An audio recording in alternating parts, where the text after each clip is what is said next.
What's going on, fly people? If you joined and then it cut off, it's because I messed up. So blame it on the alcohol. Anyway, welcome back to Love, Sex, and Society with Bridget, Angie, and Don. We got a live show, so stay through to the whole show. Don't be leaving us early. I'm telling you, you want to stay through all the way to the end. All the way. We did a poll, so I'm gonna talk about the poll. But we're gonna talk about that a little bit later. Angie got a very exciting and crazy ass topic. I do. It's gonna stir some things up. All right, let's get with it. Hold up, I forgot it. Hold up. Okay. Hombre Lobo, what it is.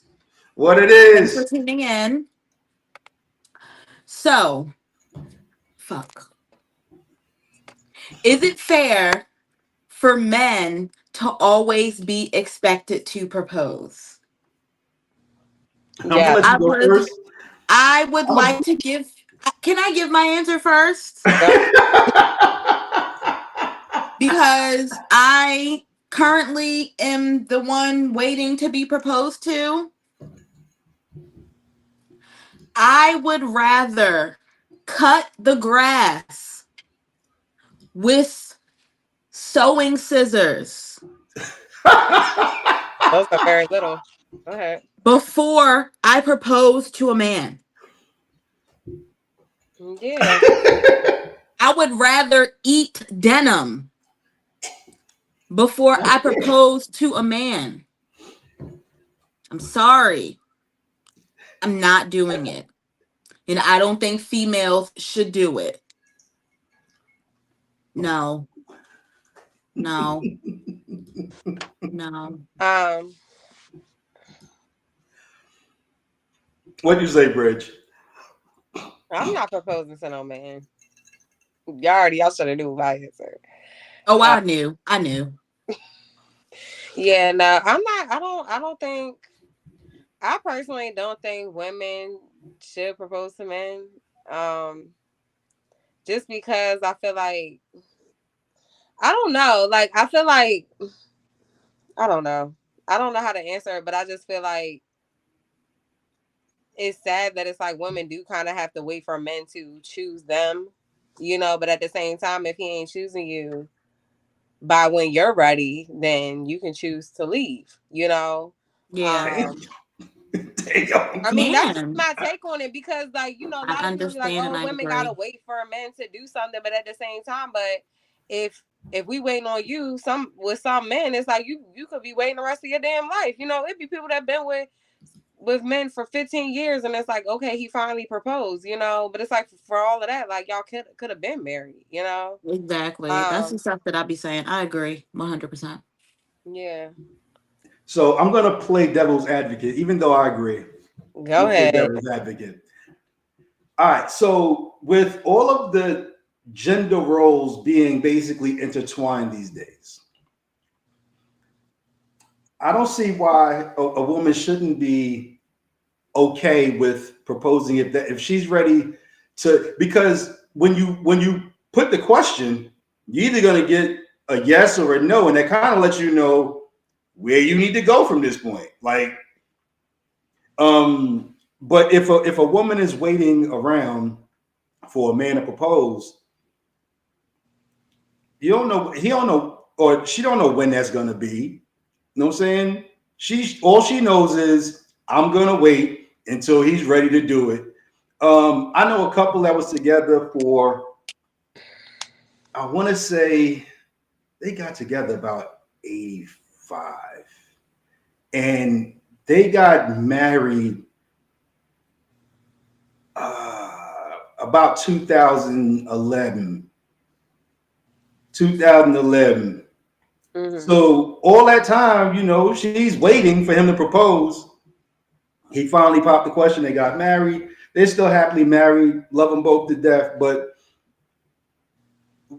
if she could have put that question to him like year 5, let year 4. Wait, so she proposed to him? Nah, he proposed to her. Okay.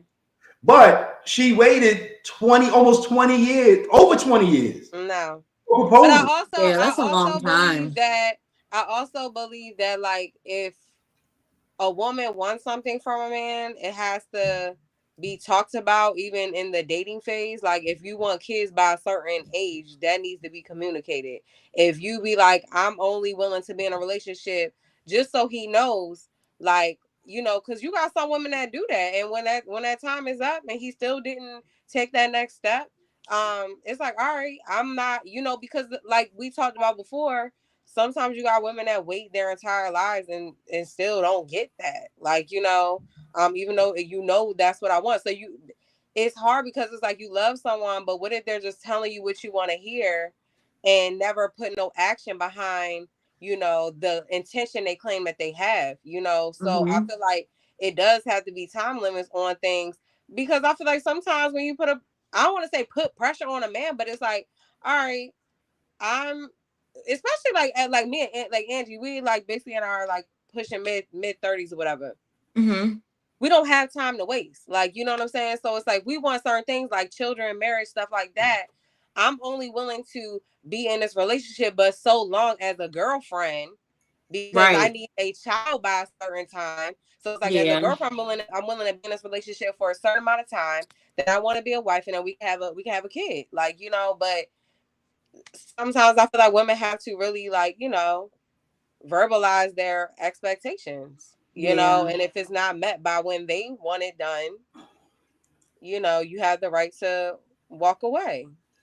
I got another question for y'all. So the dude in the White House, if I'm not mistaken, just recently signed an executive order, or he's getting ready to sign an executive order, that if two people live together for more than 5 years, they become federally married. They become married as far as the federal government is concerned.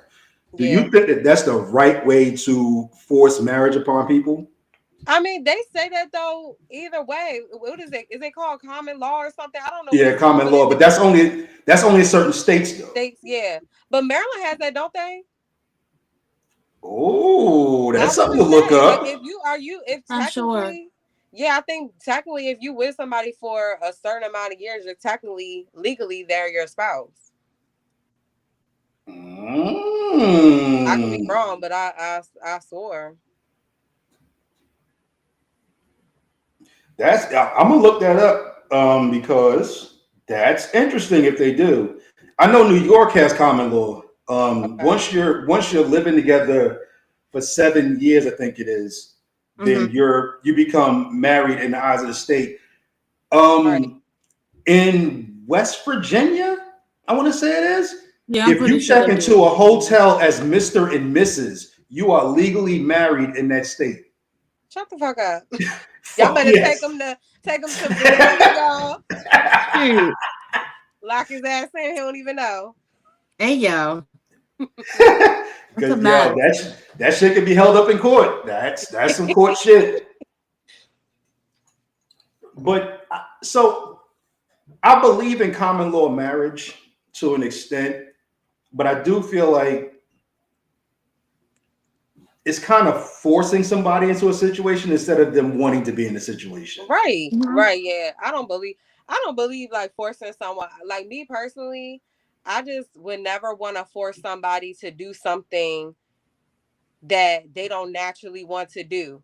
But I feel like once I see that they don't want something, I'm also willing to accept it for what it is. You know what I'm saying? Like, because I'm not I'm not gonna convince nobody. You know what I'm saying? I'm not gonna convince someone to want a kid with me, want to be with me, want to get married to me, like, because if that's the case that I had to convince you, you're just not my person.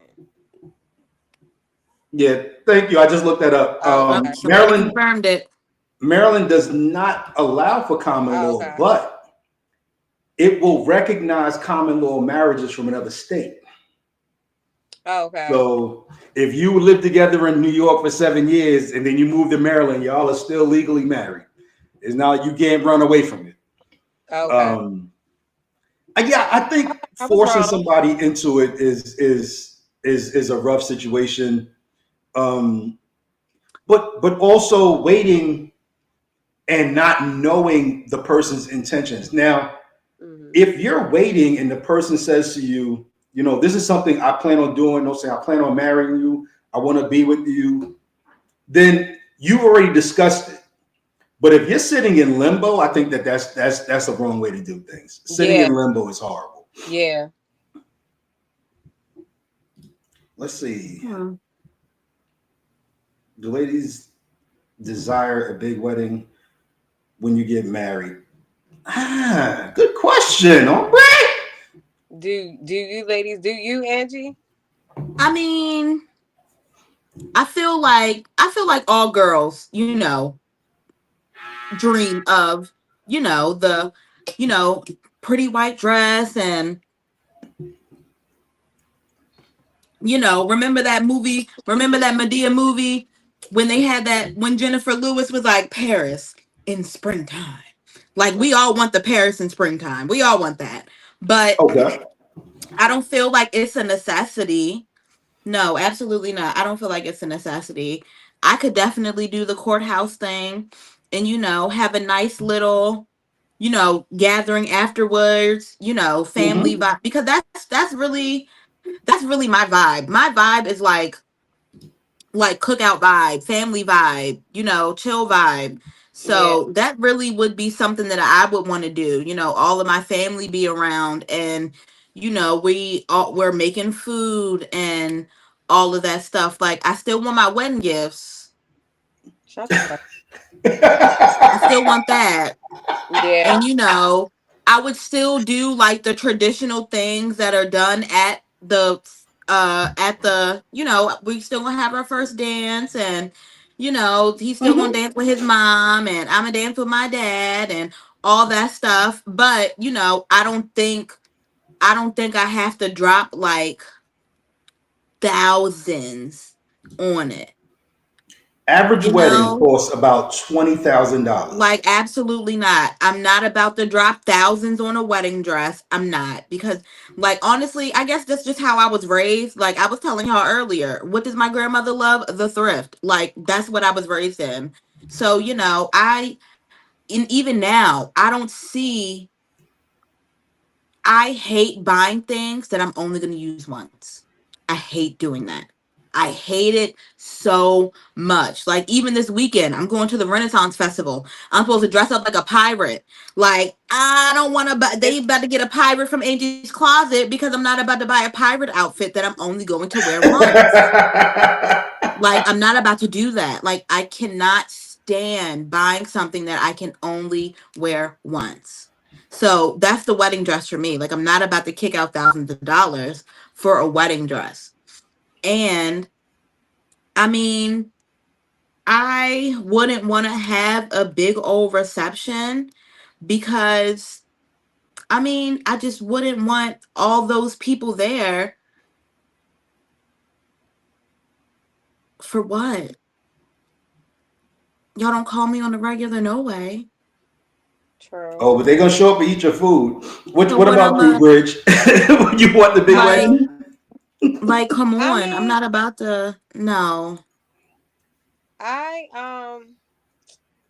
don't know, like lately, so a lot of my clients be getting married, like hella. I swear, y'all don't even know. People do not even know how many of my clients. I'm so proud of them. Like, I know. I swear, it's unreal amount of my clients. So I've been seeing a lot of them just go to the courthouse and they'll pay like photographers to take. They'll go to like a museum, like ahead of them getting married, and take like wedding pictures and stuff. And then, and it's so beautiful. I swear, y'all don't understand. I'm gonna print these out, like, for real. So I'm seeing how people are like just taking the pictures, going to the courthouse, and then going on honeymoon, which I feel like that is cool, you know. I feel like that would be cool, because I just feel like if I meet my person, like, I just would want to marry them, like, you know.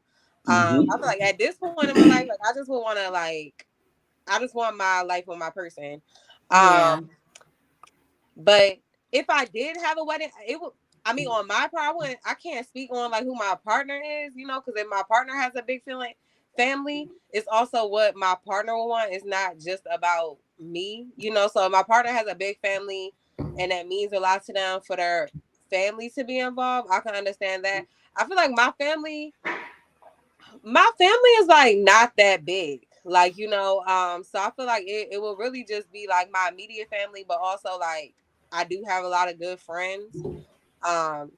Either way, I don't feel like a wedding for me would be something that is like crazy, you know. Even if I had a small wedding, like I would really like a little intimate like beach wedding, you know. And I don't know, destination wedding, yeah. Or if I did a courthouse thing, like I wouldn't mind like just having a reception, you know. But yeah, I feel like it would just be based on what my partner would want to. And with the wedding dress thing, I feel you on that, Angie. Like I'm not somebody that I probably like the max that I would probably spend on a dress is between like, I'm gonna say like $1,000. Like that's the most I would probably spend on a dress. You going thrift shopping? What? No, they got dresses. They got dresses, like, you know. But it's like I wouldn't spend nothing more than that. Like I'm not wearing a $10,000 dress. Like I just absolutely not. That's a fucking car. Like that's crazy. Yeah.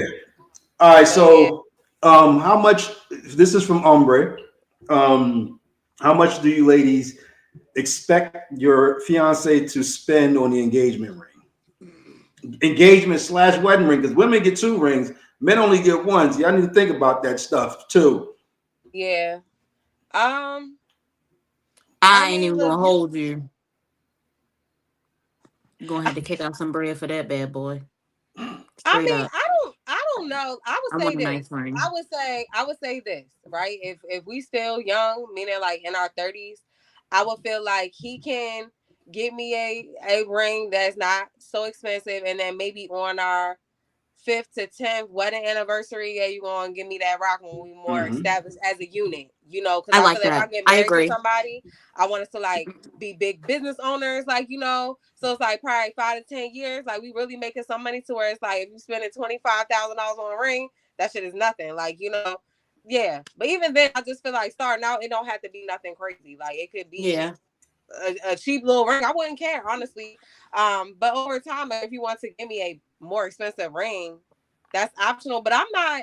I don't know. Like I got real jewelry that I don't even wear. Like I'm not gonna lie. I would put like fashion jewelry, and I don't wear rings because I have hella rings, but I do hair. Like, you know. So yeah, you gotta have on gloves and stuff. Yeah. So yeah, it's like I'm not gonna lie. I do love jewelry. I do, but I'm also not one of them like. I don't know. So the original, and I don't know where the fuck this foolishness came from. It had to be when motherfuckers had cows and donkeys and shit. So originally you were supposed to spend 10% of your yearly salary on the ring. I thought it was 3 months.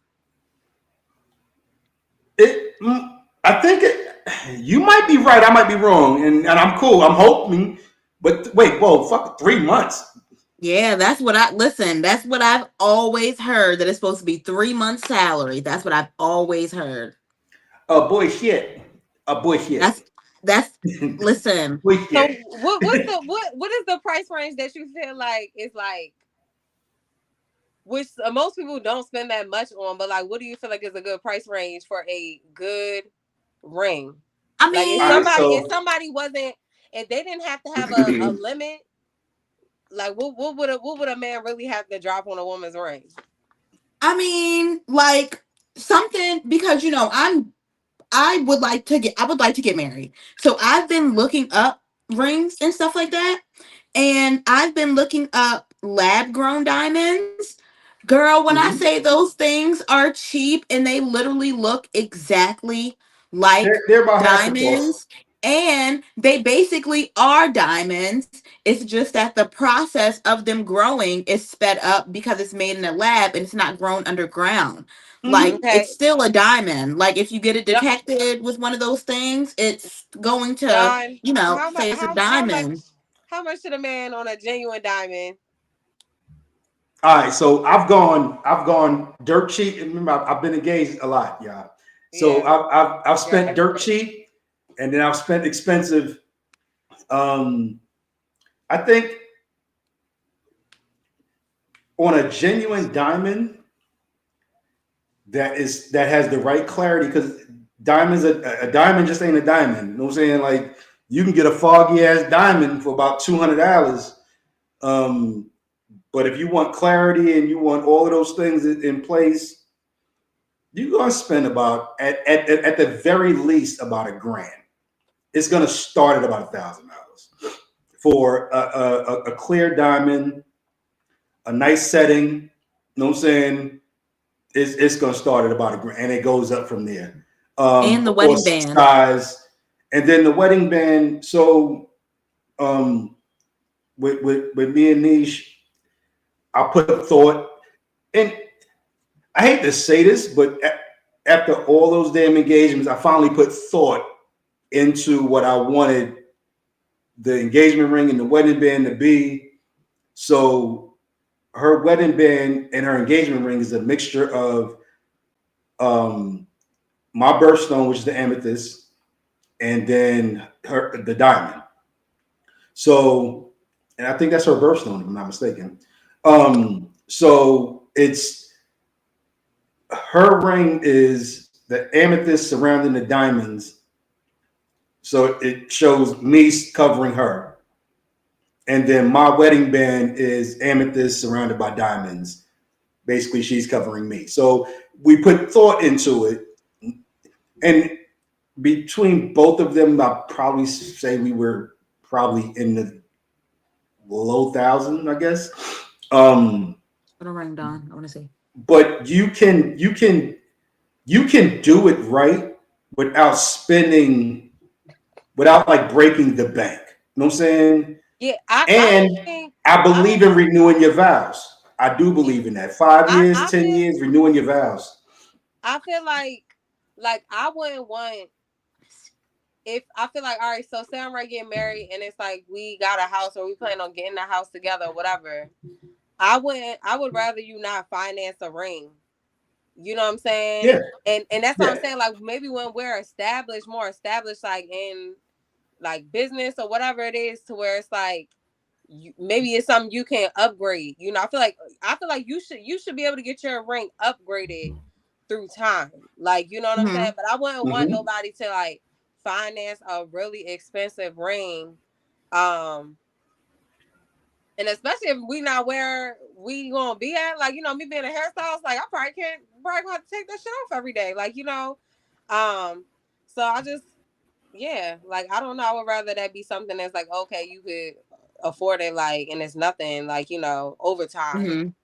Especially if we want to like buy a house or pay a house off or something. I would rather do that than worry about like how much a ring is. I know a dude who. Him and are they still together? Maybe not. Anyway, he spent, I think, about $3,800 on her ring. They spent. You really foggy? Do you see that, Angie, or is it just me? Yeah. Am I foggy? Yeah, your face is like a blur.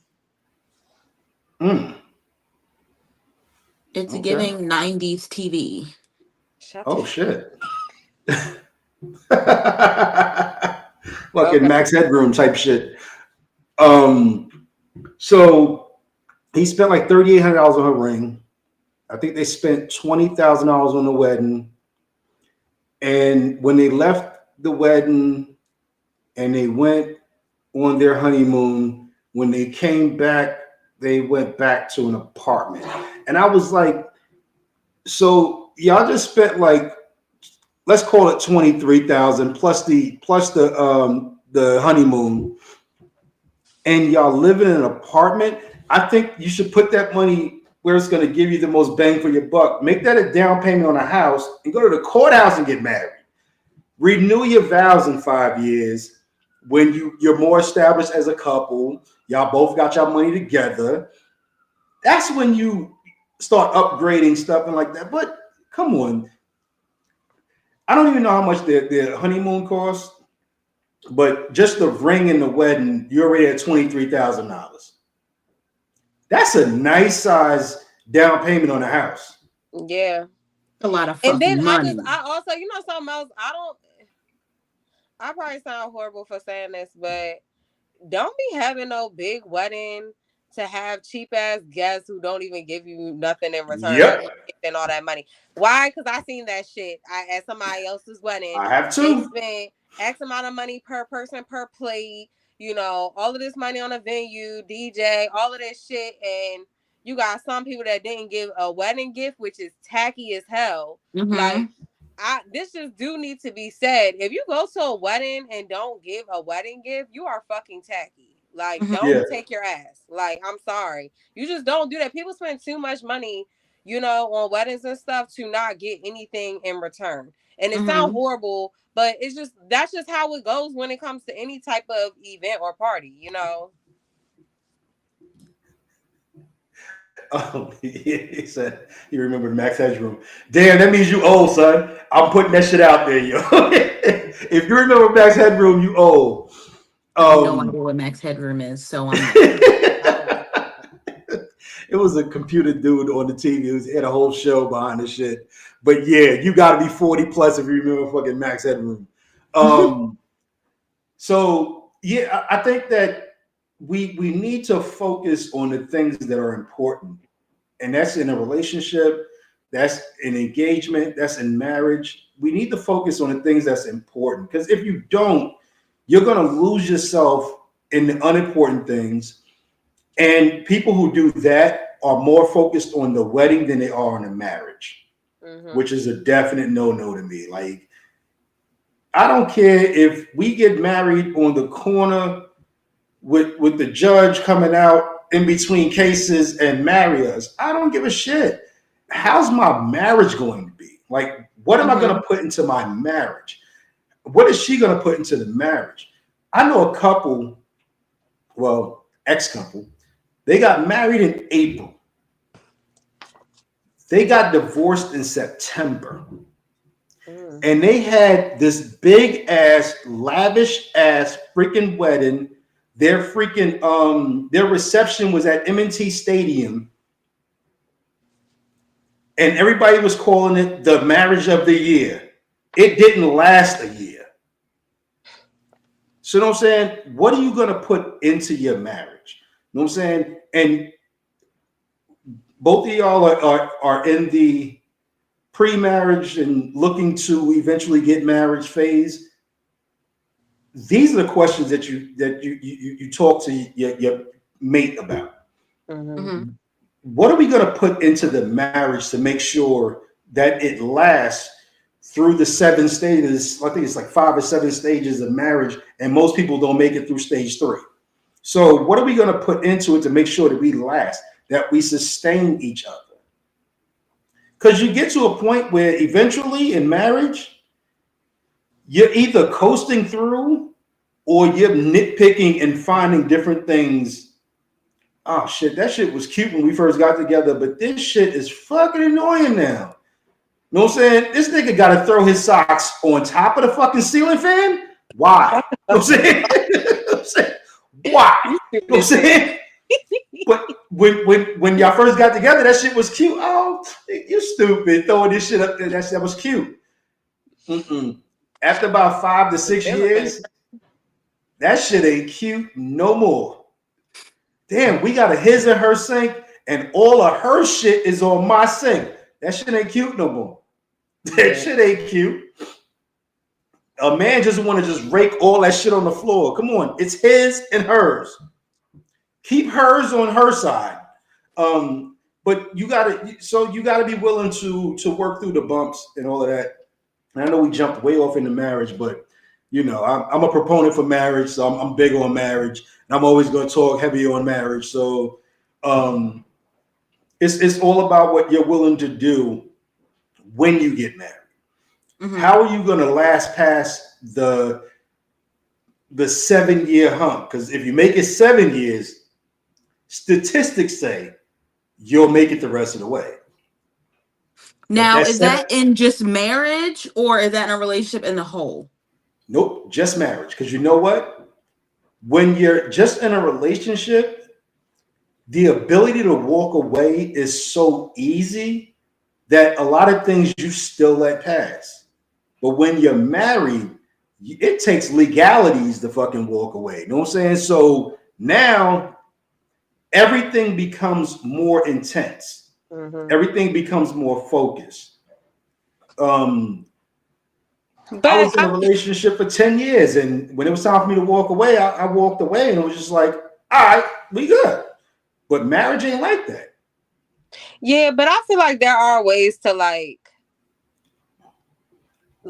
for example, like your situation, Angie, like you've been with your boyfriend for a while, right? But y'all also live with each other. I've seen people that like haven't lived with their husband like until they got married or right before they got married. So you're really not seeing how your partner really is, number one, because you never even live with them. So you can't even say you tolerate living with them, number one. Yeah. You know, so it's like and you not really seeing how they handle their finances. Like, you know, are they responsible? Like, you know, or when something go wrong, like, can you handle shit until I get right? Like, you know, so I feel like that's why sometimes I don't like, you know, I feel like even though it's like that's something that you want, I feel like it's a lot of things that you can already say that you see that some people don't see until they get there, and then you already in a marriage. You know what I'm saying? Like, you know, so it's like I know like when you and Brandon get married, a lot of those tests have already came. So you are very sure of this is my husband. Like, you know what I'm saying? So I think that's a good thing too, that, you know, y'all are, you know, together for a while and y'all are experiencing things before even marriage. Because I feel like if y'all can beat those things when it comes to marriage, you know, like, okay, I made the right decision, you know. Y'all so, come to my wedding. Girl, we gonna be right there. Pom poms like this. I was active. And I need a whole tissue box to myself, first of all, because I be crying like a baby at weddings. I'm gonna be yay team. I'm gonna be right fucking there with pom poms, yo. I can't wait. It's gonna be lit. Okay, so boyfriend, girlfriend, right? You expect boyfriend, girlfriend things, right? I don't know why it changes, but when you get married, it's like the world is telling you how to be married, and it's mostly people who have never been fucking married. Yeah. They're telling you how you're supposed to be married. But like Bridget said, like y'all have already established, okay, he don't throw his socks in the ceiling fan. Okay, check. Okay, that's cool. No, he throw them on the floor. That's cool. But are you able to live with that? You've been living it for what, 6 years now? You good. I throw them on the floor.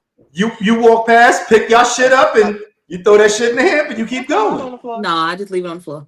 Leave mine right on the floor too. Y'all are fucking meant to be together. Right. Yep. It'll get cleaned up though. I do not believe in getting, and of course this is not the way it's supposed to be, but I don't believe in getting married before you live with each other. Yeah, I don't either. Because the person you live with is a whole different beast than the person you dating. That's a different fucking animal. I really could not imagine. I could not imagine like not seeing how if somebody is fucking. What if somebody is like extremely messy, like to the point where like it's one thing to like have to tidy up, like, you know, or like me. I think my issue be like my clothes. Like I wash my clothes and I throw my clothes on my bed, but it's like I'm not dirty. I'm not bringing no food in my room. I'm not letting like food sit around. Like I can't, you know, like it's certain levels to certain shit that it's like, you know, or what if you just piss all over the fucking toilet and don't even wipe it or something? Like just imagine somebody being super, super grimy, like, and you not knowing that until like, and I think I told y'all I'm in some of them groups on Facebook where, I mean, I don't know why I'm in the groups, but I just be on there like, you know, reading people's tea. Because you're messy. Yeah, I'm a little messy. Well, I mean, it's okay. It's all right. I don't have any, you know, relationship with anyone, so I need some entertainment from time to time. Right. But on the fucking thing, the lady was like, she got married to her boyfriend, and she was like, all of a sudden, or I can't say it was all of a sudden, but she was like, he wouldn't take showers for like more than a week. She was like, he wouldn't brush his teeth, like hella shit where I'm like, huh? Like, I don't know. So eventually in every relationship, the mask has to come off. You have to be your true, authentic self. And if you wait until you said I do to see what somebody's true, authentic self is, you are setting yourself up for failure. Yeah. Two things I don't fucking agree with. I don't agree with getting married before you live together. I think living together, I hate to say it like this, but the Bible can say what the Bible says. All the church people can say what the church people say. But I think the two people should live together before they get married. I agree. Absolutely. And I definitely think two people should have sex, if not only fucking one time before you get married. I agree. Absolutely. Fuck that. I agree. Absolutely. Just to see how it is, and then it's like if we have to practice, right, not having sex up until marriage, I can, mm-hmm. because one of my clients is doing that. Like she's about to. Well, I'm saying she's about to marry, but he technically hasn't proposed yet. But they plan to like get engaged and get married. But he's a pastor, and so it's like boom, they've been having sex, but he like, he preached about that one day during his sermon about like, people like not having sex until marriage. And she was just like, she felt like he was just forcing himself to have sex, but he really didn't want to have sex no more. So basically, to sum it up, they're both not having sex right now, even though they've already had sex before. And I was like, damn, I'm like, I know that's hard, but I respect it. It's not, it's possible. Like, mm-hmm. I'm like, I honestly think that's a good thing, but I'm happy that she did have sex with him to know, like, okay, we're sexually compatible, but it's like, now we want to do it the right way, like leading up to marriage, so I respect it. That's how I did my first marriage. And we lived together, but didn't sleep in the same bed. So I slept in the living room, you know what I'm saying? And we did the do, and then we stopped. We went like almost a whole year. Okay. Until we got married. So I think that's a very noble thing. That's great. Yeah. But ladies, I'm gonna be real fucking honest, and y'all know I don't play. I'm real fucking honest about this shit. What normally will fucking end up happening is y'all are not having sex. He's having sex. But somebody else. Y'all are not having fucking sex. That's a quick way to die. A mess. Saying y'all are not having sex because one of my engagements, she wanted to do that shit.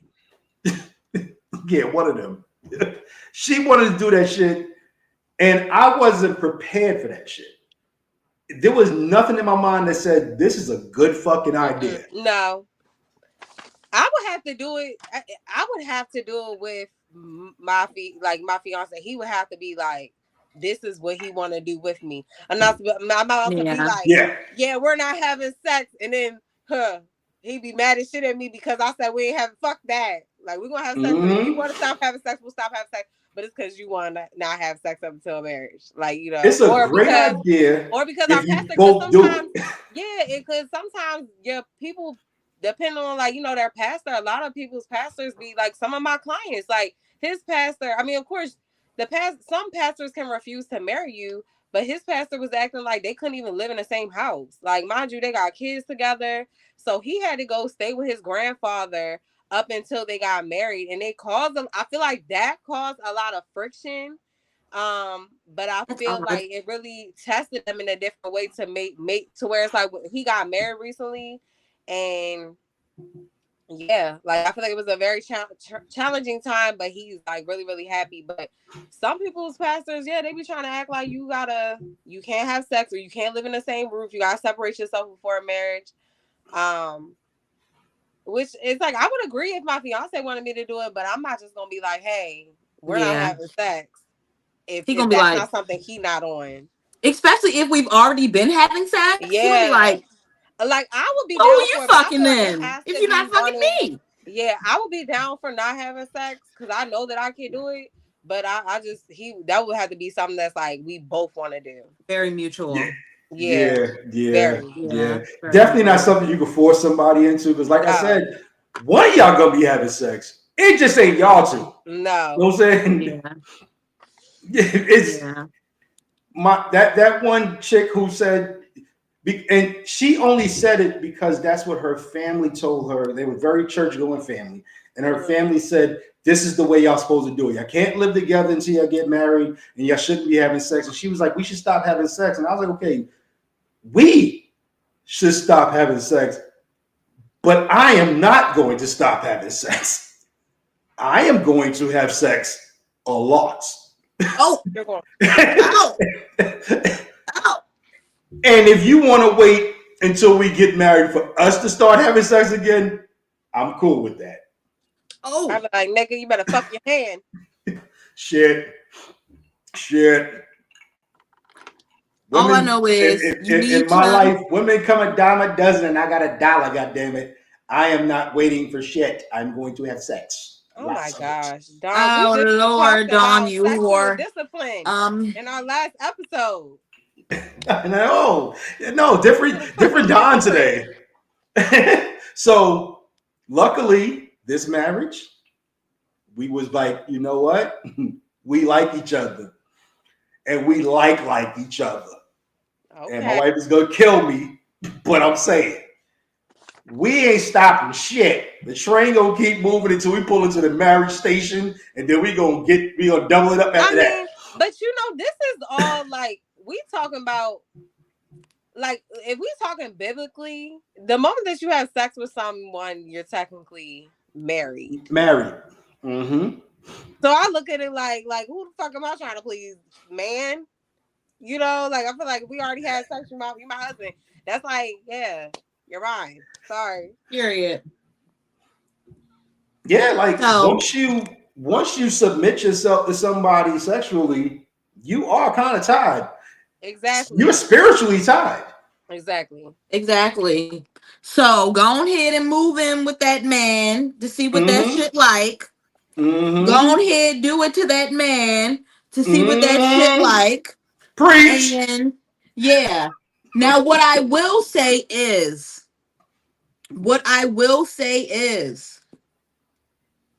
do not move in with somebody if you cannot afford to live on your own. I agree. Do not move in with somebody if you cannot afford to live on your own. Yeah. Because you need to be prepared. And even as a married couple, do not buy a house together that neither one of y'all can afford alone. Absolutely. Because anything can happen. And I'm not just talking about divorce. Anything can fucking happen. That nigga could break his leg permanently and it can't work. That can't work. You know, stuff like that. I definitely agree. Saying anything you should. Yeah, I agree, yo. Fucking clap for that, yo. Yeah. Clap for that. But I mean, move in because I feel like from my own experience, I feel like even with the good and the bad, like I've experienced the good and I've experienced the bad. Like living with somebody, Brandon is the second guy that I've ever lived with. My ex-boyfriend, I lived with him. We lived together for maybe like not even a year. And why didn't it last a year? Because we couldn't stand each other once we moved in with each other. Mm-hmm. We could not stand each other. Now imagine if y'all had got married and then moved in together. Exactly. And in the relationship that I'm in now, like when I say me and Brandon, we come in this house, we close this door, we are completely different people. Completely different people. Why? Because I can 1,000,000,000% authentically be me behind this door in front of him and he won't give a fuck. Oh, Bridget, we got the same lip gloss? Because you gave this to me. Yeah. Girl power. Girl power. All right. But yeah, like when I say me and this man be in here just doing whatever the fuck, bro. That's called marriage, right? And That's don't care. called marriage. Yeah. I don't give a damn. Like this space is so us, bro. Like we don't even like people in this motherfucker. Yeah. Like don't. I'm be real. Don't ask to come to my house, cause no. Yo, that's marriage. Like y'all are doing all of the things like that entails being married. Y'all just ain't got the license and said I do. Yeah. But that's marriage. That is 100% marriage. Yo, I'm gonna tell all the guys right now, and y'all both might freak out about this one, so bear with me. If your woman ain't farting in front of you, y'all ain't even meant to be together. Fuck that shit. Right. I've never understood that. I've never understood that. Like the girl that will leave the room to go fart in another room, sit there for a little bit, and come back. What? Stop being cute. Yeah. Girl, you got a bust ass. Stop being cute, girl. I'm gonna rip this shit and I'm gonna say it was you. Y'all are so disgusting. And then we gonna laugh about that shit. Yo, I'm telling you, so nasty. Y'all fart. Because if you don't fart and then laugh after that shit, it's over. Yeah. Y'all fart? Absolutely. Yes. What? Part of a day in my life. Yeah, Bridget's a fucking liar. She's a liar. I've heard it. She's a liar. Like I be farting in my sleep. I'm like, yo, ain't no man gonna be able to stand me, yo. What? Yo, bro? That's real. That's real shit. Brandon snores. I fart. That's how it goes. Brandon be snoring. Like if you gotta let that shit go, let it go. Like just bust ass. And then let's talk about that shit. Let's right. I'm gonna crack jokes. I'm gonna have jokes. Absolutely, and I got tons of them. I'm gonna have. Damn, babe. What you eat today? Ooh, that wasn't nice. Turn the fan the other way. Get that shit. You know what I'm saying? Exactly. And then when it comes to having sex, man, you better have sex with that man. You better get that shit out the way. Mm-hmm. Get that shit out the way. I got that shit out the way. I got that shit the fuck out. I don't want to say out the way because I mean that just seems like you just doing it just to fucking do it because obviously I wanted to fucking do it. But like, I feel like after all the years of, having sex with my partner, like we've learned so much about our bodies and we've learned so much about each other. Like when we first got together, there are things that he did that I didn't like. There are things that I did that he didn't like. And, having that time to correct each other and shit like that. Like, I would not want to do that after we are married. Because what if you don't get it? What if you just ain't getting it? Yeah, I feel like everybody ain't sexually compatible with each other. Exactly. 100%. Like, y'all could be straight cool. Yeah. Y'all could be great friends, and then you get that man behind a closed door, and he's just like sucking your entire mouth when y'all go to kiss. What? Why would you do that? Or he's like he licking inside your ear. That's gross. Like what are you doing? That's a wet willy. Not inside the ear. That's what. Yes, inside in your canal. Okay. Y'all, we gotta talk about our next topic because we like running on time. Oh shit! I'm sorry, y'all fine. Wanna go first, Don? Yeah, I'm gonna go ahead because this one's gonna be quick. Okay. So we did a poll, and the poll was who's better at conflict resolution, men or women. The women lied and said that they were on the what's the name. A lot of women lied and said that that they were. So the women had like 67, and I think the guys had like 33 or something like that. Something crazy, but it was all fake. You want to know our opinion? Yes, absolutely. Got it. Who's better? Men. Mm-hmm. But I feel like if it's a mature man, like, you know what I'm saying? Like, I feel like, you know, women are more emotional, men are more like rational. So I feel like a very mature, grown ass man, like even times like, you know, like if I get upset being emotional, because that's just in my nature to get emotional when I'm upset about something, a man can like, you know, bring me back to reality. Like, look, let's talk about this. Like, you know, like, you know, it's just, but if a man is not mature, he's gonna match a woman's energy. You know, oh, you yelling, I'm yelling, and it's gonna be, you know, just it's a nonstop thing of an argument. You know, which, you know, but that's how you know for real, like the type of man that you're dealing with, because if he can, you know, not match your energy as a woman and be more rational and bring you back down, bring your emotions back down, to,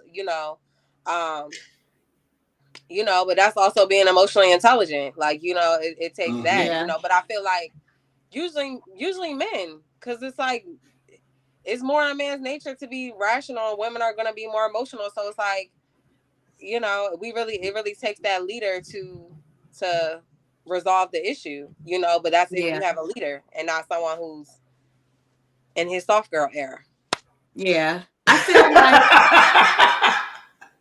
sorry. I feel like to like, I don't want to say win, because I feel like it's really not about winning, but I feel like the person who handles the conversation the best is, like Bridget was saying, somebody that is emotionally mature, somebody that's emotionally intelligent.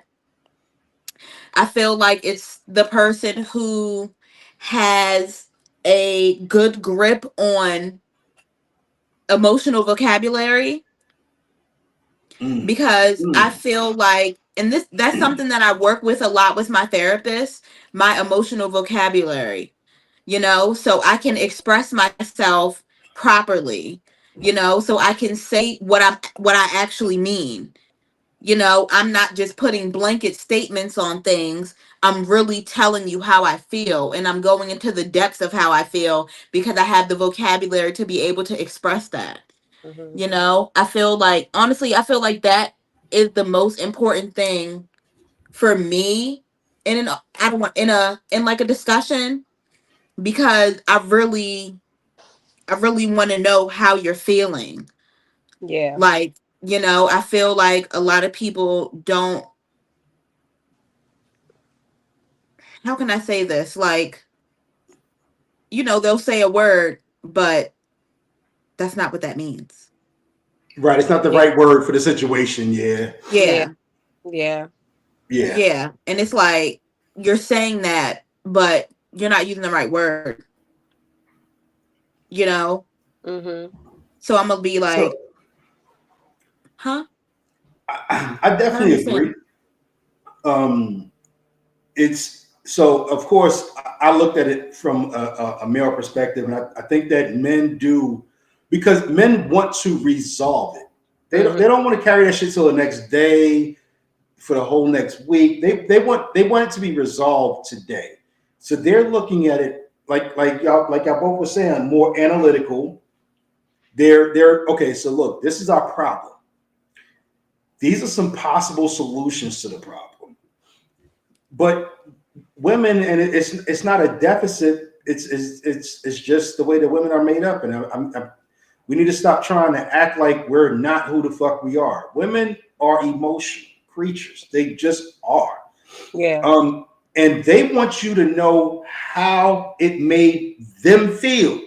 And a guy is just looking for, okay, what's the resolution? How can we resolve this shit so we can go in the room and have sex, or I can get some fucking sleep? One or the other. Like, that's how guys are looking at this shit. But women want you to know it hurt them. It affected them. So, but guys, do not detract from how she's feeling just because you want it to be over. You want the argument to be finished. You have to address her feelings because she's having those feelings. Right. Address them and find out what resolution is going to make you feel better. Yeah. So even though I think guys are definitely more in tune with trying to resolve the conflict, I think a lot of the time we try to resolve the conflict in the quickest possible way, and that's not always the way that actually matches what the woman is going through in that moment, which means she gonna bring that shit up next week, and then 3 months down the line when you do something totally unrelated wrong, she gonna bring that shit up again. And until she actually has her feelings resolved, she is going to keep bringing that shit up. You are going to wear that shit like a fucking cape. She is going to keep bringing that shit up. So it's better to just resolve it in a way that addresses her feelings and not just resolve it because you want to have sex tonight. Like, I also want to say something too, because I feel like this is something that I feel like men sometimes, and I've talked about this before on the show, but some men take it so personal when a woman is emotional. That is what women are supposed to do. If you want a woman who is not emotional, if you want a woman who is cold, you want a woman who don't have feelings, who has no empathy, you want a fucking narcissist. Like, why as a man would you ever get mad because a woman is showing her feelings that something bothers her? You know what I'm saying? Like, it's some men that act like that is like, oh, she's nagging, it's the worst trait ever. That's what you're gonna get from a feminine woman, is emotion. It's just the reality of it, you know? And if you cannot handle when a woman is emotional or gets upset and she expresses her emotions, you deserve to be with the fucking man. Like, I agree. Because that is what comes with women. You know what I'm saying? So I just want to say shout out to the real men that understand and take the time to learn about women and don't take that shit personal and still can sit there. And when a woman is emotional and she's going through it or her hormones is all over the place, you could still, regardless of how upset she is, you could sit there and talk to her calmly and bring her back down. Respect to y'all type of men, because y'all are real men. Like, and I agree, because there's a lot of women who expect a man to be soft, and they want, oh my God, like, you're not showing your emotional side. Men are analytical. Yes, men cry. We cry. We do. But we cry for a huge reason. Men are analytical. And I feel the same way you said about women or guys who want a hard ass woman. Ladies, if you want a soft ass fucking man, go find you a woman or a gay man, one or the other. Because men are analytical, and we speak from, we're looking at the entire equation and we're trying to figure that shit out. And we just want to get to the answer. We don't want to. This shit ain't Common Core. We just want to get to the fucking answer. 1 + 1 = 2. That's it. Yeah, I feel like it is some men that are like soft and stuff, but I feel like those type of men, they lack leadership. I feel like sometimes like they don't have a backbone. Like, you know, like I just feel like, you know, if you're a woman and you like to be more dominant over your man, okay, cool, get you that type of man. But most women, if you're a feminine woman, like, you want a man that is gonna bring you back down to reality when you're upset. A man who knows how to take the lead. Like, you know, like, if you're a feminine woman, that's what you crave. You know, we don't, and even the feminine women that men see like work so hard, and, you know, yeah, like, we work hard and all this shit, you know, but it's like when we in the presence of a man, we want to sit back and allow the man to be a man, you know. And you know, actually, go ahead. Actually, this actually happened earlier today. I called my boyfriend earlier because I was having a little moment at work. Bro, when I say that man gave me the biggest pep talk today, bro, it was exactly what I needed. I was literally about to walk out of my job. I was about to walk out of that mother effer. And I called him. I went downstairs and I called him, and he was just, just like, honestly, I can't really say what he said because it was a lot of cussing, a lot of swearing, and just it was just such a great pep talk. Like he really hopped into his role of being my rock at that moment and really bringing me down and being that leader for me, letting me know like I really do got this and I can get through the shit that I'm going through at work and stuff. So yeah, shout out to you, babe, because you one of them real niggas. Yeah. Y'all All ready? right, what you got for us, Bridge? Yeah, let's lay it on. So my topic it's a specific topic, but I want to talk about this topic just in general. So that in general is addiction. The specific is I love you, but your addiction is destroying us. I feel like I want to talk about addiction, even though we talked about it before in the past. I feel like it is a sensitive subject for some people.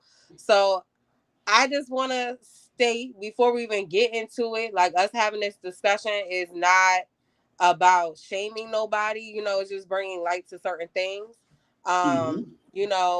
That some people need to hear, and even like even things within myself that I need to hear sometimes too.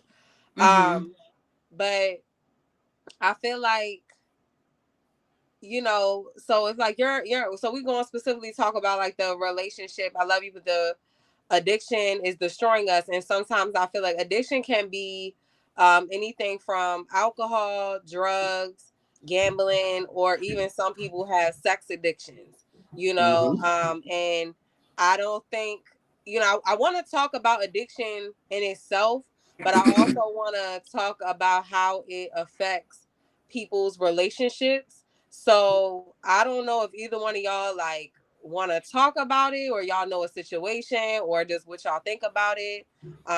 Any type of addiction, whether it's drugs, alcohol, gambling, sex.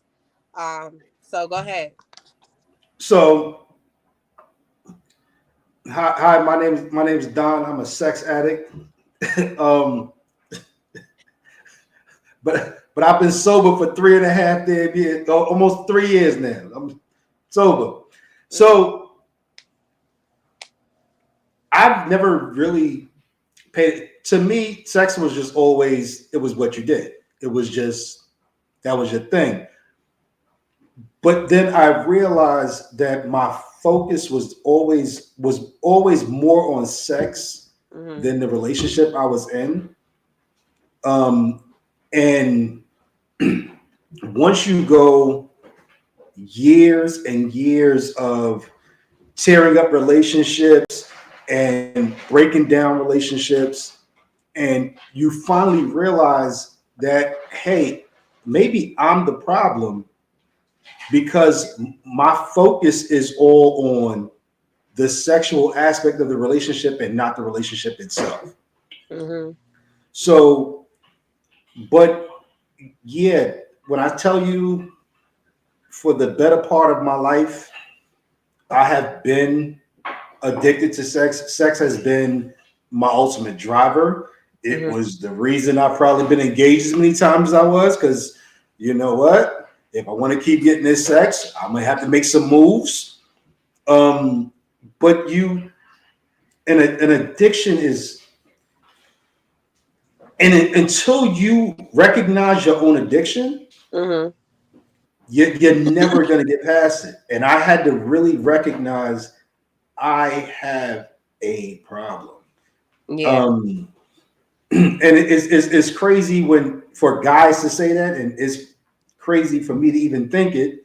But yeah, it was a problem. It was a absolute problem. So, and I destroyed a lot of relationships because of it. Yeah. Let me see. Like me, I used to be addicted to smoking weed. This is something I definitely want to talk about. Okay, even though we talked about it before, I used to be addicted to smoking weed. People will say marijuana ain't addictive. Yes, it is. I'm not gonna sit here and be like, oh, it's a gateway drug. No. But is it addictive? Yes. Coffee is addictive. Anything can become addictive if you depend on it to function. One thing I can say is that I talked about this. Did we talk about it? No, not the last episode. I think the episode before that, how I struggle with anxiety since I was 10 or whatever. Mm-hmm. So, like, since it's like, since when I used to smoke, I can sit there and like, really reflect. And I know that, like, I don't believe that smoking made my mental health any better.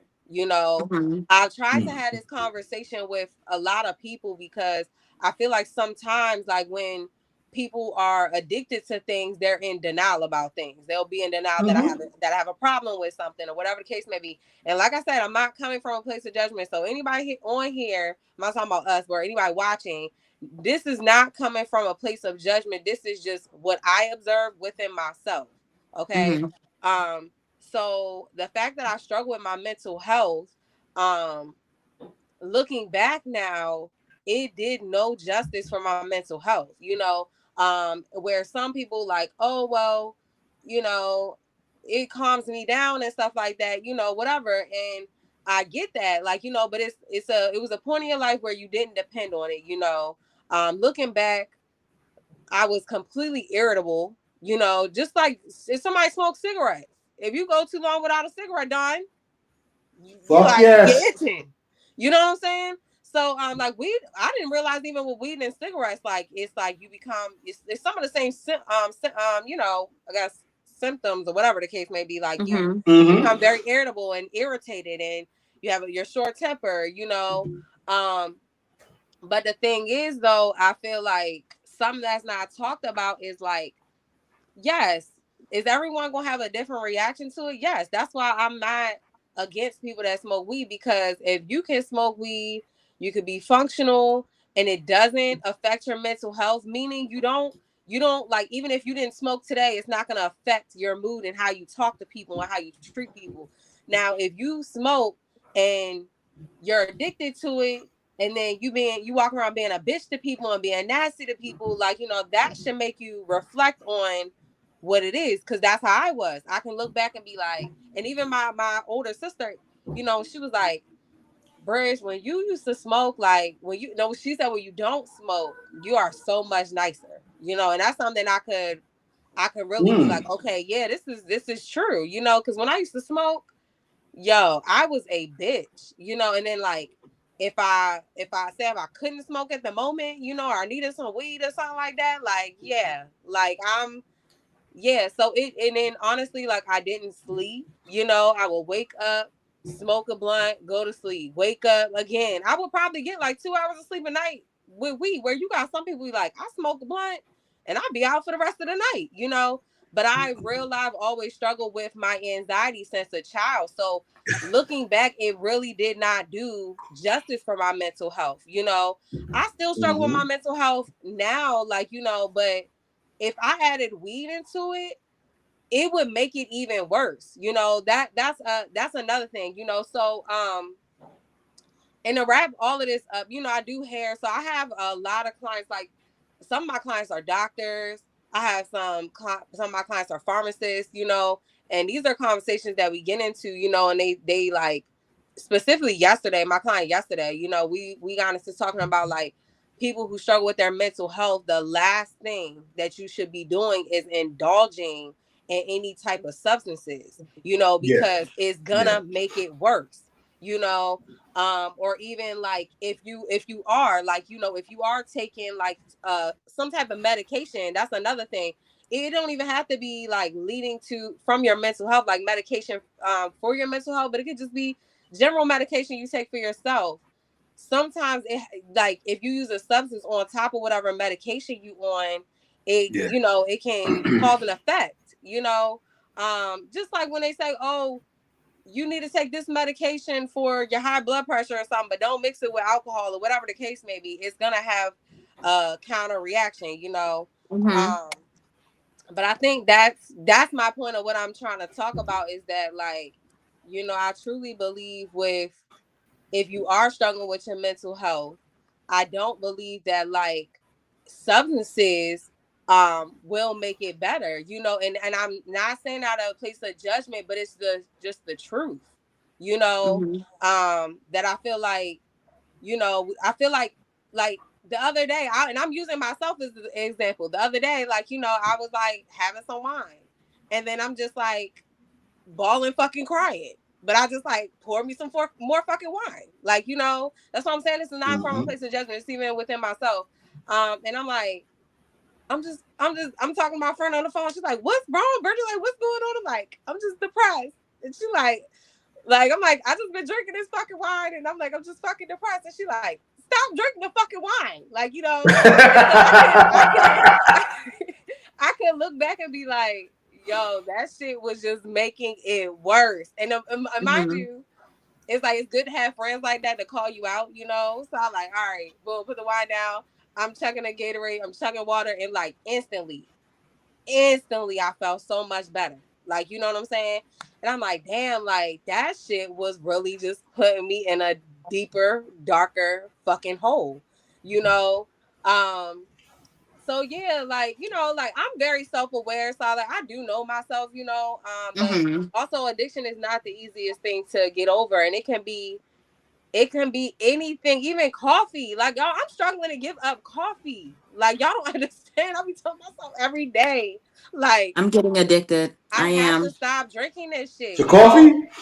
Coffee. And then it's no, because this is why it's not funny though, because it affects my health. Because I have acid reflux disease. So coffee causes really, really bad heartburn, like to the point where my chest is hurting. So it's like, I really shouldn't be drinking no coffee, no alcohol. But it's like, coffee is so addicting right now. And because I'm dependent on, because the other stuff I'm going through, like I told y'all, my iron deficiency and stuff, I'm dependent on it to give me some energy to be able to just get up, But it's so hard to stop. And then not just that, but with coffee, you have withdrawals. You have caffeine headaches. Yeah, so that should make your head hurt, bro. Stop doing. Yeah, you have to wean yourself off. And that's what I'm saying. Every little thing can be so addicting, but you gotta wean yourself off of fucking coffee, So imagine like any like hardcore drug or alcohol, that's not something that is just easy for people to wean yourself off of, Yeah, so I don't know, but I don't know if y'all know anybody in y'all family that struggle with addiction or gambling addictions. I feel like gambling is something I want to talk about because we back into football season, and a lot of men are starting to get into that habit of, let me place my bets on FanDuel and stuff, So people don't know when enough is enough, and sometimes it's hard, but that's why I want us to have these conversations, just because it's stuff that needs to be talked about. Yeah. Well, for my little 2 cents, my name is Angela, and I am a product of 2 drug addicts. Both of my parents are drug addicts. My mother, I'm not particularly sure if she's clean or not. I haven't talked to her in some years. And my dad, he's been clean for quite some time now. It's been at least maybe like 15 years that he's been clean. He got clean when I was, so it's been at least 15 years since my dad's been clean. He has a great job, maintaining a great job. 2 jobs actually. Honestly, I really feel like that's what's really kept him on the straight and narrow, because he stays very busy. Has a wife, nice apartment, things like that. He's going to be buying a home soon, which is really great. we did go through our rough patches. Like, I was raised by my grandmother, which is his mom. Me and my sister were. So, he wasn't really around like that growing up, because he was in his addiction growing up. So, just like really in and out of our lives all my life, really. He didn't really become like a staple in my life, honestly, until I got into like my 20s. um, and honestly, I don't even want to say he's a staple in my life now. I mean, he is, because I feel like I'll always be a daddy's girl, because that's my man. Yeah. But still, I feel like we've never had that like really, really locked in father-daughter relationship. So it's just, we talk every once in a while.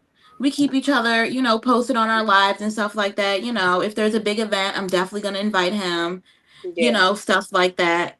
Um, I did go through a lot mentally dealing with the relationship with my dad. Um, it took me a very, very long time to, I guess, forgive him for not being there for me when I was a kid and stuff like that. Yeah. Like, honestly, it wasn't until I got into my 30s that I really started like consistently calling my dad, making sure he's okay, And honestly, I feel like that it was COVID, because I remember he got COVID when, everything was going down. And Dawn, are you looking at something or are you frozen?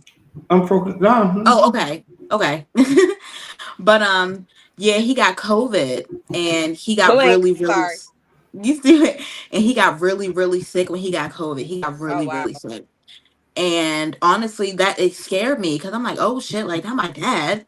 Right. So, I was, taking stuff to his house and stuff like that and blah blah blah. And it was that really is what, like, I guess solidified our relationship, like me really being there for him during COVID and stuff like that. And we even went through a really, really a really rough patch, like when I broke up, when me and my ex-boyfriend broke up. I went to go live with him, and because at that point in time, I'm be real, I didn't have any place, I didn't have anywhere else to go. So that's why I always say, if you move with that man, make sure you can live on your own, because if y'all break up, you ain't gonna be homeless like I was. Yeah. So went to go live with him, and his wife has never, been very fond of me and my siblings. I'm not particularly sure. I don't know if it's because we were his girls or what. But yeah, she's never really been particularly fond of us. And one day when I was living there, she attacked me. Oh wow. So yeah, like seriously attacked me. Like, she tried to hit me with a metal baseball bat, and she sliced my hand open with a knife. Wow. Yes. And then told my entire family that I did it. Yeah, told my entire family that I did it. And they believed her, because they know that in my relationship with my ex, it was really, really rough. So yeah, Angie was having some anger issues at that time. Yeah. So, we went through that rough patch because she attacked me, and my dad, at that point in time, my dad basically took her side. And, because that's his wife, and, whatever. So I eventually let that go. And, I feel like once I let that go, me and my dad, we got a lot closer. Um, Now the relationship with my mom, I feel like that relationship really ties into the topic. Like, I love you, but this addiction is, Destroying us. is destroying our relationship. And honestly, that's really what has been going on with my mom all of my life. She's been clean. She's gone back to the streets, clean, go back to the streets, clean, go back to the streets. Like, there was even a point in time that me and my sister and three of her other children, well, I'm saying other children like they're not my brothers and sisters. When we lived with her, and then one day she just up and left, was gone, didn't come back. And then she got clean again, and she was clean for maybe like 8 years, and that's when she was taking care of my younger sister. And then she got breast cancer, and once she got breast cancer, she had to have a mastectomy, and she went on chemo and stuff like that, and she started losing her hair. And once she lost her hair, she relapsed again. And after that, and at that point in time, my little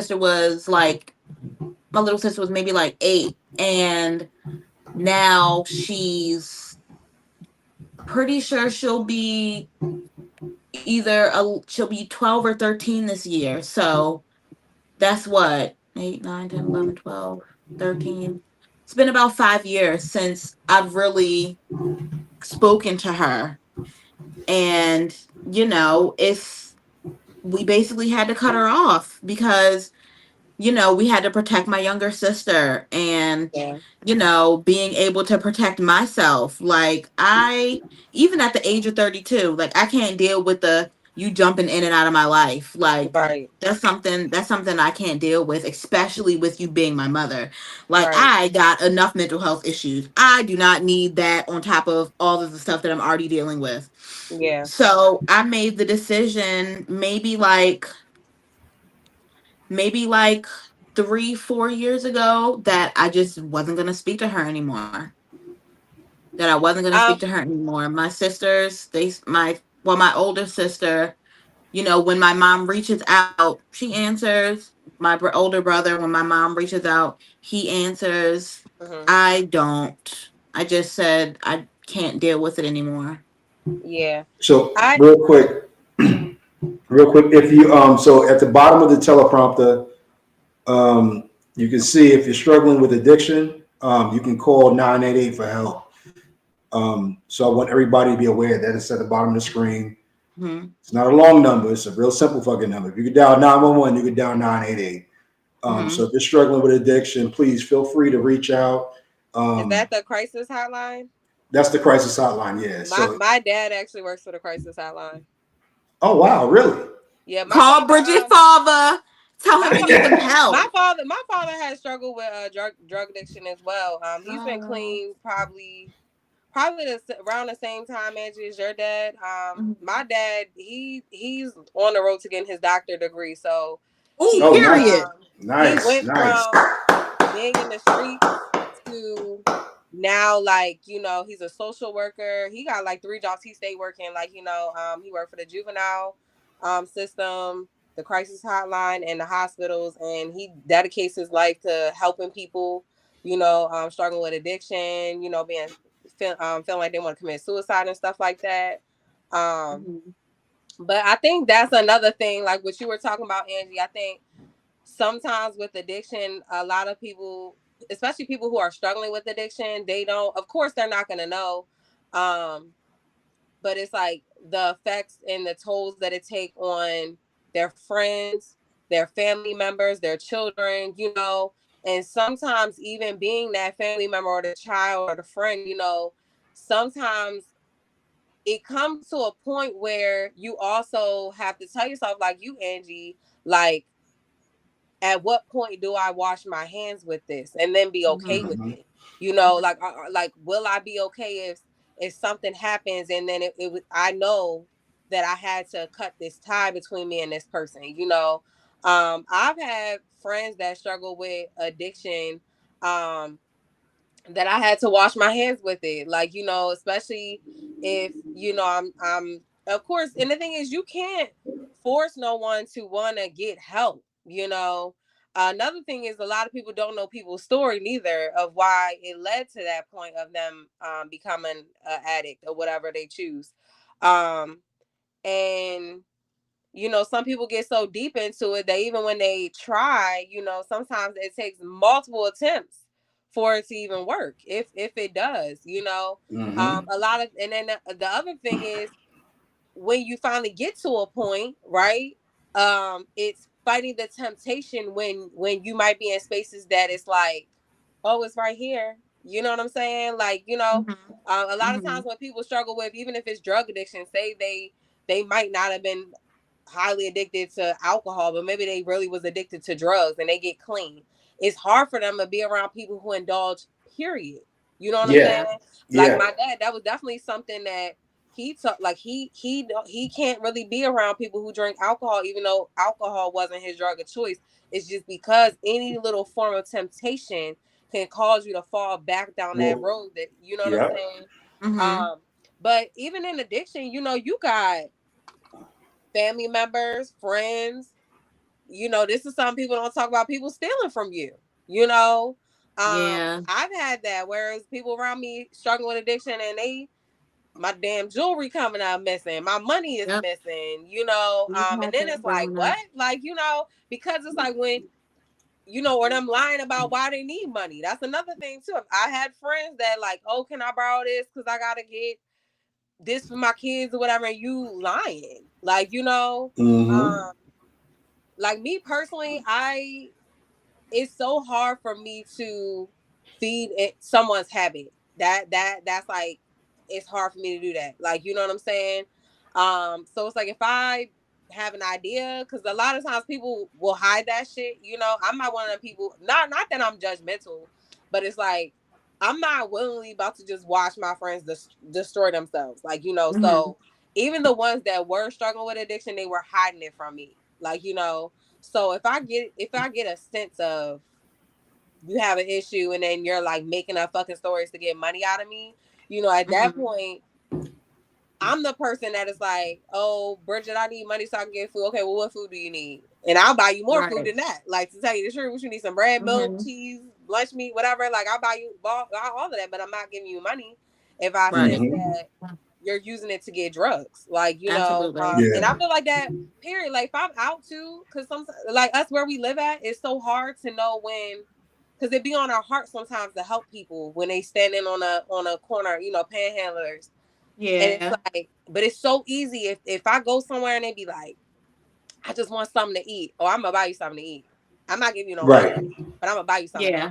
Like, you know, that's one thing. And that's how someone can get me. Because if you say I'm hungry, you know, or can you buy me something to eat? Absolutely, I will buy you something to eat. But it's just in my spirit, it's so hard to just, you know, if I see your arm is fat as hell, like I'm not about to, because you've been shooting up, I'm not about to feed that. You know, I feed you food, but I'm not feeding your addiction. You know, absolutely. But it's been friends.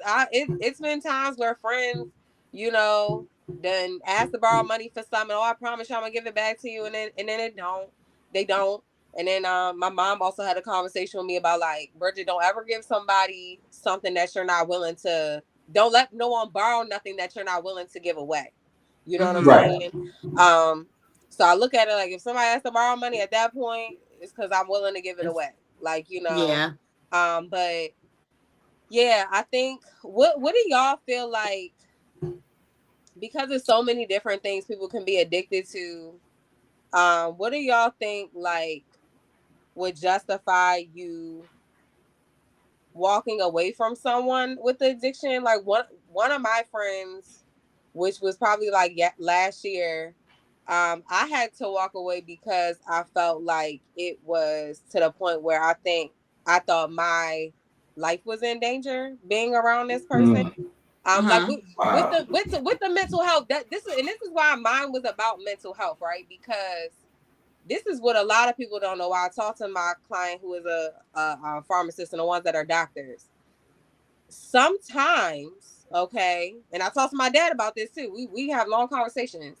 Like schizophrenia, that is something that can be brought on from drug addiction. Oh, absolutely. Or any type of using one drug and then using substances on top of it. That's why I say like people have to be careful when you mixing like prescriptions with substances, because it can cause a long-term mental health issue like schizophrenia, which is dangerous. Like y'all seen that video of that guy who stabbed that girl up on that bus recently, right? Yeah. That was schizophrenia. That was schizophrenia, yeah.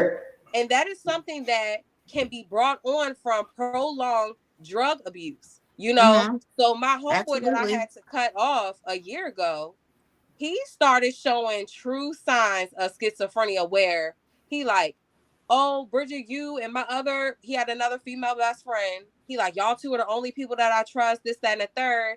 But it's like, you have full-blown schizophrenia, you know? And I even had to tell him in a way, like I thought I was going to get some pushback when I told him, like, hey, I need to tell you something. I don't want you to get offended. And he like, yeah, what's up? And I'm like, I think you have schizophrenia. And he's like, you do? Like, and I told him why. You know, I said, because you was at one place talking about there were cameras and people were spying on you. And these are big signs that someone's a schizophrenic. Yeah. And I said, then you went to a whole nother state with somebody else. And then you accuse their neighbor of doing the same shit. And this is 2 different states within days apart. You know, and he like, okay, well, maybe I do, but it's only because like I'm paranoid because of this and that and the third or whatever. But the one thing he wasn't willing to give up or recognize with it it's the drug addiction. Specifically with him, I feel like it was ecstasy, which I see that more common in other people. I know other females that know people that pop pills and then all of a sudden they showing signs of schizophrenia, you know. But yeah, I had to wash my hands. Why? Because schizophrenia scares me. You know, if somebody's struggling with it can be scary. Yeah, you know. That and it's specifically why that look at that fucking shit we seen on TV. How it was just impulsive. You just pulled a knife out and stabbed this girl on her in her neck. Who did nothing to him. Nothing to him. You know, and I'm not saying like people who have schizophrenia or certain mental health issues don't deserve love, don't deserve support. But if you're doing a drug that is causing this to get worse, at that point, you're dangerous to me. Why? Because I don't know how to take you anymore. At any moment, you could feel like Bridget is trying to set me up, so let me kill her before she try to kill me. You know what I'm saying? Because this is the mind of somebody like that, you know? But yeah, I'm sorry, but no. Is there anything else that y'all feel like would cause y'all to say, I had to wash my hands with somebody and walk away? So I never had to really wash my hands with anybody. Like, I usually try to, because I know what addiction is, I know what addiction looks like. I usually try to hang in there and kind of talk people through it. Yeah, right.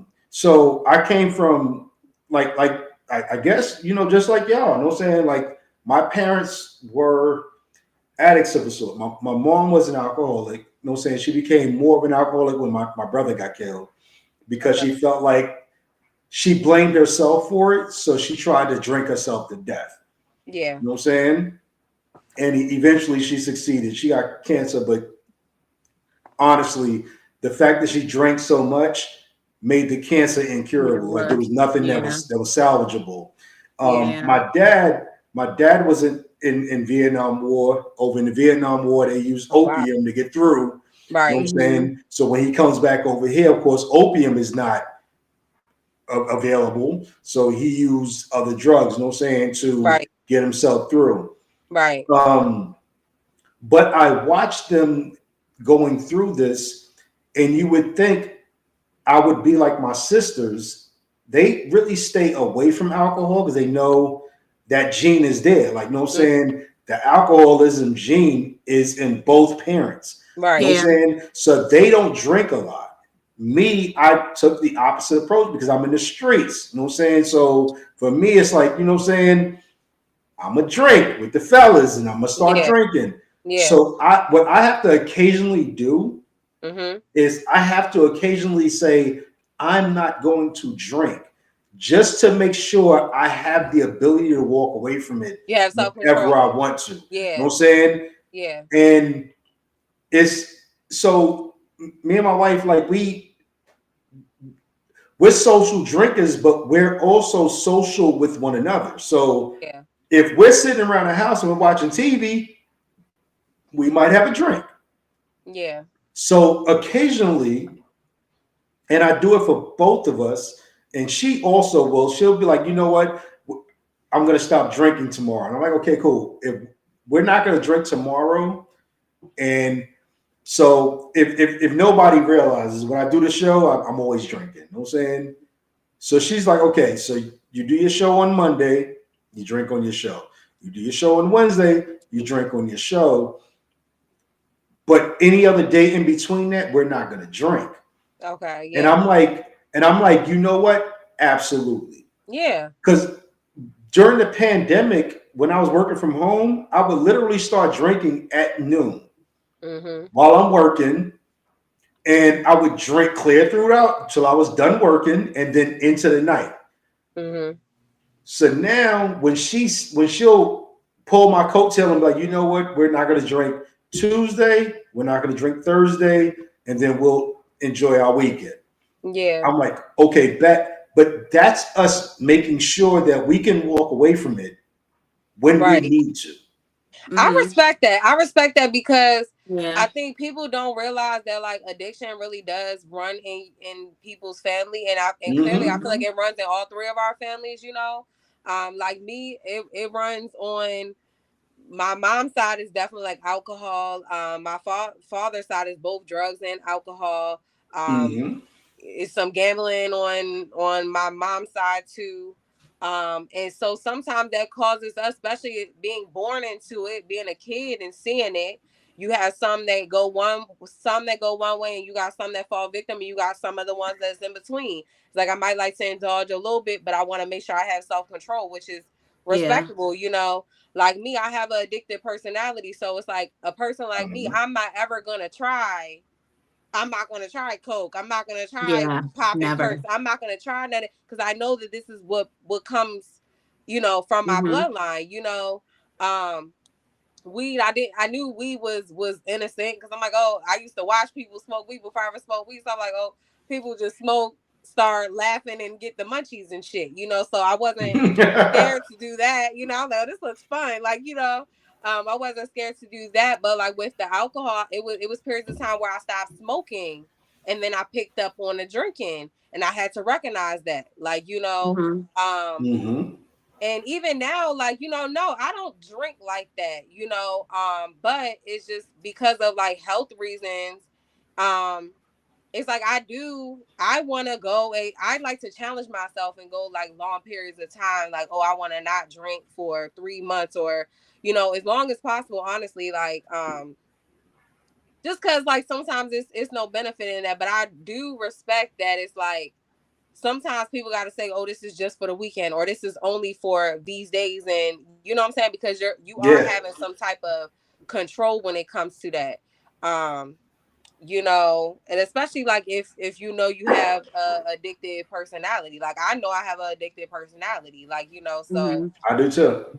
It's like sometimes I get something and then I want it. I want it all the time. Like, you know, but I feel like if you're self-aware enough to know that you have addictive personality, it's good to challenge yourself to be like, oh, it's only going to be on this day, or I'm only going to drink when I go out and it's someone's birthday or my birthday. Like, you know, whatever you choose to do, just have some type of control to not let it get out of control, you know?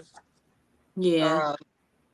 For me, to answer the question, it really was okay. So what solidified me like cutting off my mother was because with the addiction, she had such narcissistic qualities. Like she was always wondering why she can't, like, you know, I guess you could say, be a part of the family.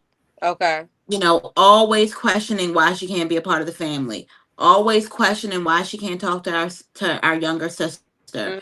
You know, and I remember maybe about 2 years ago, my cousin Angelo passed away, and we went to his funeral, and she came to the funeral.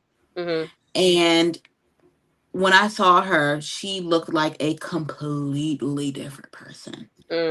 Completely different person, like down to the fact that she walks with a walker now, like completely different person. And you know, when it was time for us to go, you know, we were all going back to my Aunt Darlene's house because, you know, that's on my mom's side of the family, that's the family house, my Aunt Darlene's house. That's where we have Christmas, Thanksgiving, you know, all that stuff. We have it at my Aunt Darlene's. And that's also where my younger sister lives. Kayla stays with our Aunt Darlene. So she was you know, when we were leaving the funeral, she was, you know, asking everybody for money, asking everybody for money. Yeah. And, you know, we're obviously, you know, we're not going to give it to you, you know, and if we do, we literally only going to give you a couple dollars. And then she just got so upset of why she couldn't come back with us to Aunt Darlene's house. And it's like, you know why. Yeah. Like, yeah. Why are you still acting like you haven't done anything wrong? Yeah. Why are you acting like we're doing something to you? Yeah. I think that is something too, though. You have to place boundaries on people, you know, who's struggling with addiction. And I'm not cutting you off, Angie, but or what I'm about to say too, it's not a fact because I don't know your mother, you know. So I'm not gonna say that your mother wasn't a narcissist before her drug addiction, but that's another thing where I'm explaining, like, sometimes drugs lead to mental health, because being a narcissist is basically like a personality disorder. It's a mental health disorder, you know. So I'm not, like, you know, making excuses for her, no sense. But it's like when it comes to drug addiction, it's gonna cause, you know, mental health issues where it's like it's not making sense to us. You know what I'm saying? You know, they're not thinking logically. They're not understanding that it's like this is all based on your actions, you know, and why things have to be this way. You know, but I like narcissism. I truly believe that's brought on by drug addiction. I truly do, because I feel like I've seen it myself with people, like, you know, so yeah, but that's really sad though. That's one of the hurtful things about addiction. Like you were saying, Angie, when you watch someone that you love and they like turn into somebody that's like, that hurts, you know, to be like, dang, you don't even look the same. Yeah. You know? And even with my dad, you know, I feel like he 100% does still have addictive qualities. Okay. And I do feel like one of his, I don't want to say addictions, but I feel like he feels like he's in a situation where he can't get out of it. Okay. And that's swiping. So, you know, me being me, I set my boundaries. She's not allowed around. Yeah. She's not allowed around. And I set that boundary when I was 30. I had my first like big like family birthday gathering, and you know, all of my immediate family was there, and that's when I set the boundary with my dad that she can't come. Yeah. You know, you can come. I would love for you to come, and I really want you to be there, but she cannot come. Yeah. And he just could not understand, you know, why, you know, she couldn't come and why I can't just let things go and, you know, basically let bygones be bygones. And I'm like, you know, at this point, it's not letting bygones be bygones. Like, no, she's either going to apologize or, you know, she's just not going to be able to come around. And that's been clearly put out to her. And she knows that. Yeah. And she has not tried to apologize. She hasn't reached out. She hasn't spoken to me, anything. And that goes for my sisters too. Honestly, it goes to my entire family at this point, because now they're just, you know, 100% Team Angie. So, yeah, they know she's not allowed. She's not allowed. So you know what the hardest thing for me to understand was the functioning addict. Yeah. So little background, and I guess we get naked today, so fuck it. You know what I'm saying? Let's get naked. So I used to sell drugs, and I would watch crackheads basically just whole life diminish. You know what I'm saying? Like everything gone. They selling their TVs and shit. And then that's how my people's was. My dad, when my dad started using crack, that nigga went to work every day. You know what I'm saying? That nigga held down a job. Yeah. And I'm sitting there, and my mom is like telling me, like, no, like your dad's on drugs. And I'm like, nah, I couldn't tell her, no saying, yo, I deal with people who are on drugs. No saying, like, he don't have the same personality or the same actions of being a crackhead. No saying? Yeah. So, but we also went through all of that. And then when I, when I stopped selling and I, got grown up, started living my life right. And I'm like, yo, there's a such thing as a functioning addict, somebody that can function in the world. My dad went to work every motherfucking day. Yeah. My dad woke up in the morning, he drank his coffee, he read his newspaper, but at night it was a different, and to know that even being, and I told a friend of mine this, I was like, yo, I'm a functioning alcoholic and I have to control that. Mm-hmm. I can drink every single day and I can drink all through the day, but I'm not going to miss work for it. Yeah, you're not a drunk. You're not a drunk where you like can't get your ass up, Yeah. And so you even when you have those friends who binge drink, like if they only drink on the weekends, but they drink until they're sloppy drunk on the weekends. Yeah. Know what I'm saying? That's a functional alcoholic. They're not going to miss work during the week. Right. But on the weekends, know what I'm saying? They're going to drink, and they're going to drink until the well is dry. And they are going to be just shy of hurting themselves. Yeah. So we have to recognize that just being an addict doesn't mean that you slip and you lose everything. Some people maintain it all. I know this dude who worked on Wall Street, and he would from 5 o'clock until 12 midnight.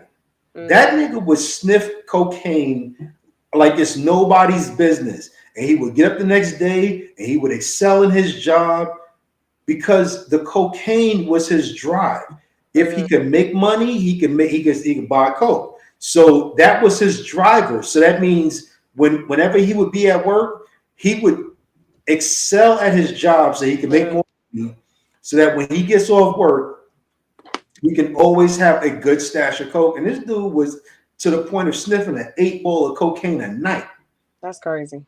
That's a lot of drugs. That's a lot of drugs. I think one thing too with functioning, the fact that it's like functioning drug addicts, alcoholics, the fact that it's like they know their reality, they know they have to work, they know they have to take care of business, but they're struggling with something. I feel like those are the ones that you have to watch to be suicidal though.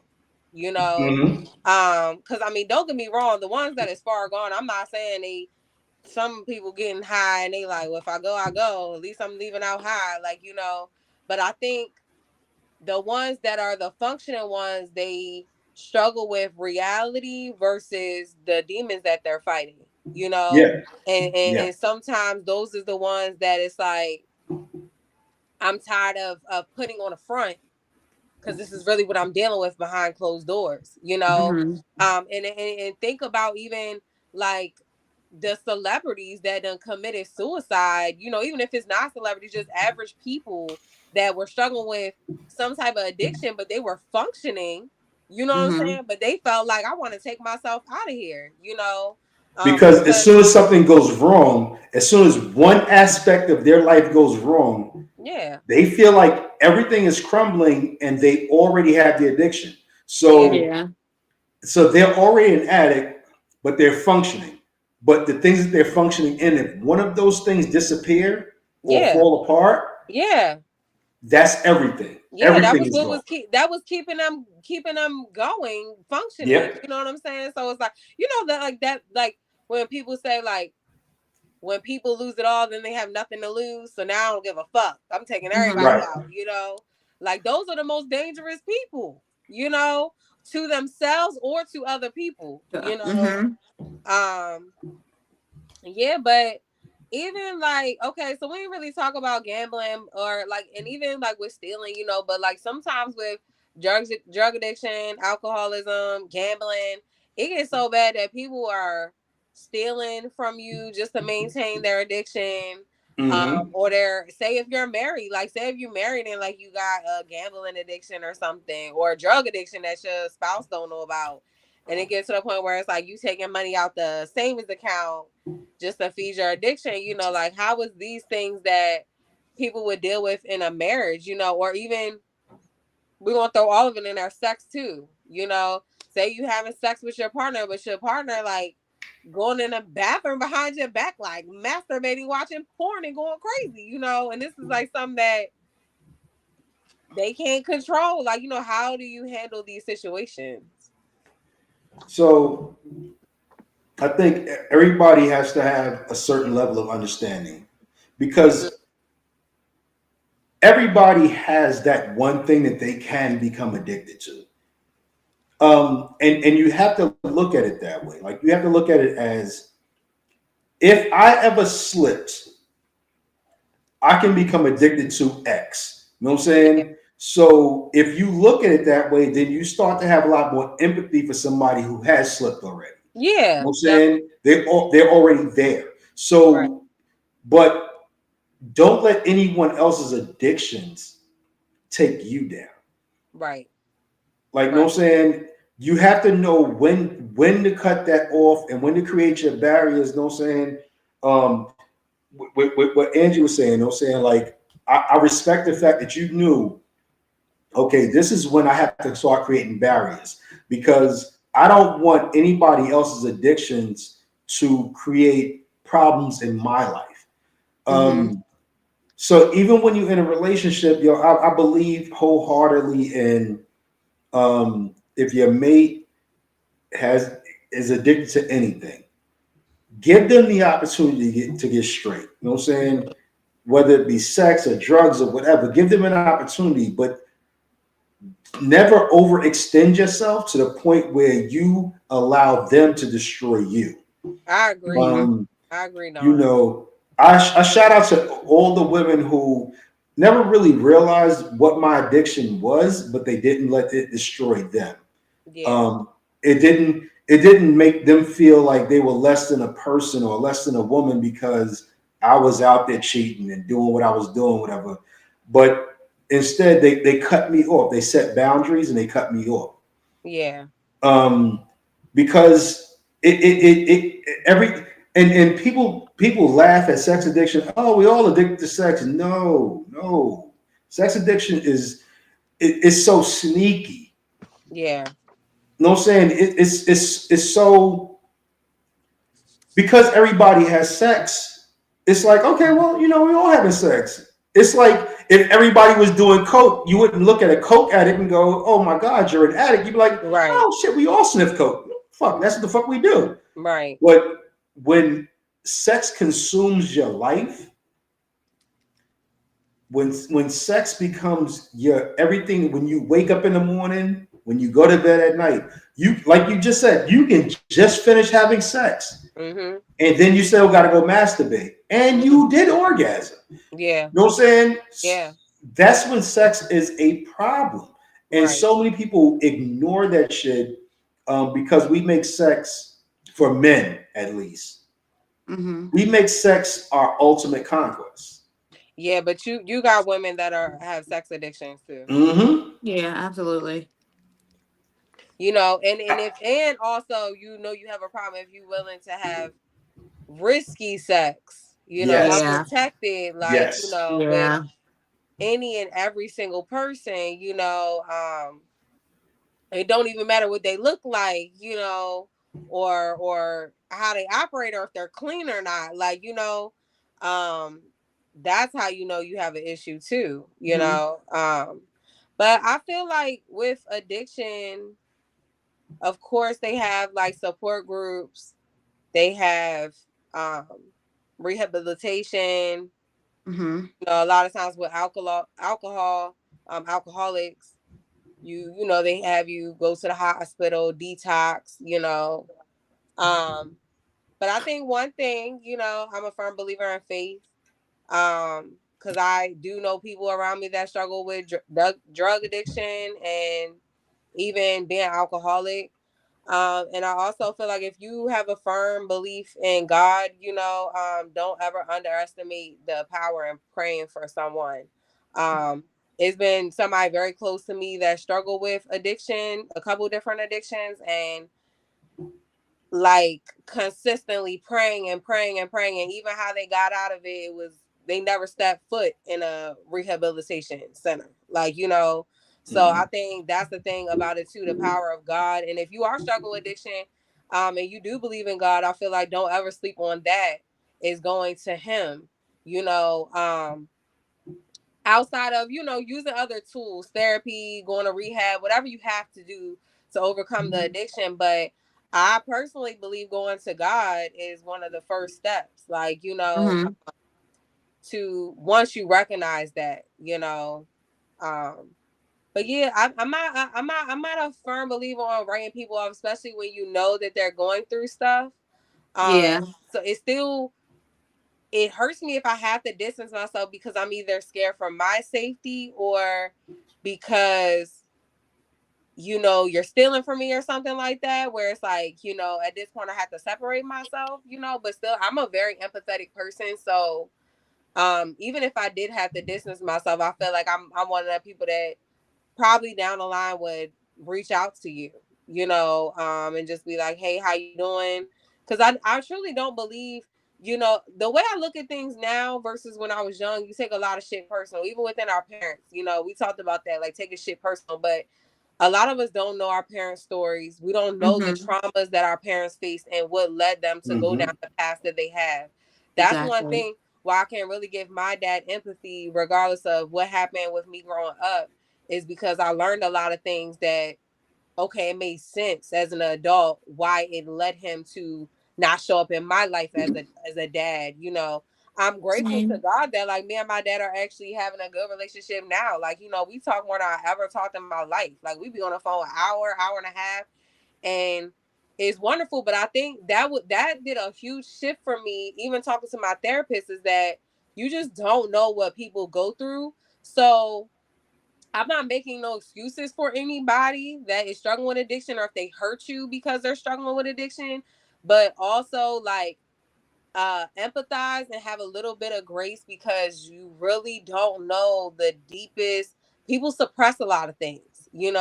So even the things, the dark things that they dealt with, they suppressing it, and that's why they're using that in drugs, that alcohol, It's whatever escape. addiction, to forget about what it is that really is hurting them deep in that core.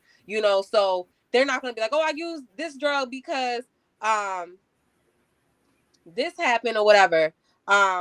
Really they're trying to forget about it. They might got it deep down in their subconscious, and might not even be there. You got some that know what it is, but a lot of them don't even know what it stems from, but it's something deep down in there that they just trying to forget about.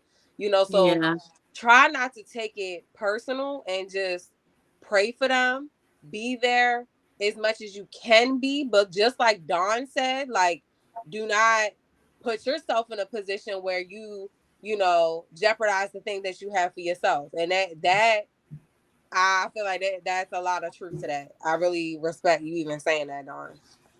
Yeah, I can I actually can relate a lot to what you were just saying, Bridget, because like my older brother, I believe my older brother, he was 35, so he's maybe like 37 or like maybe about to be 38 or something. And he spent a lot more time with our mother than any of us did. Yeah. And he knows a completely side of our mom that we don't know. Yeah. And he's the one that, will pick up the phone for her and, Yeah. we'll talk to her and, is constantly, even now, like constantly, looking for her. Yeah. And Yep. he's always telling us like, give her some grace and, all that. And, we don't know what she's really been through and stuff Yeah. like that. He's constantly telling us that. Yeah. And, you know, I try to, but, you know, at the end of the day, I still do have my own experience. But, you know, that's just, he's always telling us, Yeah. like, we don't, honestly, he's always telling us that we don't really know her. Yeah. And the oldest sibling it usually knows, you know what I'm saying? The oldest sibling in every family knows the truth, okay? But, you know, either way, like, you might not know, you know, and that might be why it's hard to give grace. I wasn't fully able to give my father grace until I learned, not from him, but from somebody else, what my father went through. And it took for me outside of him. And he wasn't trying to prove himself like, well, this happened and that happened, and this is why I turned out, and this is why I didn't show up for you. It was the fact that someone else in my family told me the things that my dad went through, where I was like, if y'all would have told me this even as a teenager, I would have gave him grace. Because, you know, when you become a teenager and your parents deal with drug addiction or just not being in your life, it's, you go through them phases of resentment and you hate them, and like, you know, they might reach out and one day you willing to talk, but then the next day you like, I don't want to fuck him or fuck her, I'm not talking to them. You know, you're very dismissive to it, you know. But if I would have knew these things all along, it would have been more easier for me to just give him grace and just allow it to run its course, pray for him, you know, and then him get to a place where he, you know, get clean and find himself, find God, you know. And now it's like, okay, we have a good relationship, you know. But I feel like even in the midst of him trying to get clean, when he got clean, and when you get clean, you have to find yourself. It's like new self-discovery, you know. So that's another thing too. You understand, like, okay, well, you don't use drugs no more, but you still not showing up for me. It's because they trying to figure out who they are, like, you know. Right. Right. You know, so the last thing is really like repairing the relationship sometimes, like, you know, because they gotta fight the addiction, find themselves, find God. You know, that's very important with a lot of people. And then it's like, okay, now I gotta repair what damage I've done. You know, but I feel like if you really knew what your mom went through, or your dad or whoever, I feel like it would be a lot more easier for you to have grace. But my therapist also said this too, you know, like, she like, this person went through something, you know, and you might not understand it, but they're not willing to talk about it, or they might just be suppressing it, you know. But I'm telling you right now, like, nothing that your parents went through, and this is not making no excuses for them, was intentionally to hurt you. You know, they just fighting some shit that you might not know nothing about, you know. And I'm telling you, when I learned the shit about even just my dad, you know, I don't think I would ever learn, you know, what my mom went through. Her issue was never drug addiction, but it's like, you know, certain things in our relationship, you know. Yeah. But my mom is one of the people that she buries stuff, like, and it's like no bringing it up. But when I learned the things about my dad, it was like mind blowing, and it made so much sense. Because on the outside looking in, it don't make sense. Like, you be like, how? You know, like, even I'll give y'all this, and I'm gonna shut the fuck up. Like, with my dad, I never understood, because I'm like, you had both of your parents, you know, your parents eventually bought a house out in the county. Y'all had an in-ground pool. You know what I'm saying? On the outside looking in, you had the American dream. It was perfect, right? And then I can't understand, because you battling drug addiction, you in the streets, you know, you not showing up for me. We fucking struggle our whole fucking lives. Like, how the fuck you gonna give us less than what the fuck you got? I can never make sense. Well, how did you go down that path? Your parents work for the government, you know. But then it was so much shit deeper. Like, that's why I said, even the one episode, just because someone grew up in a 2-parent household don't mean it's not toxic, you know. Right. It don't mean that some bad shit ain't happening to that child at a point in time when the parents wasn't around or anything. You know, you just do not know. You cannot look at someone and be like, oh, it looked like it was perfect, you know, because like you said earlier, Dawn, sometimes the perfect couple or the perfect wedding is all a disguise, you know.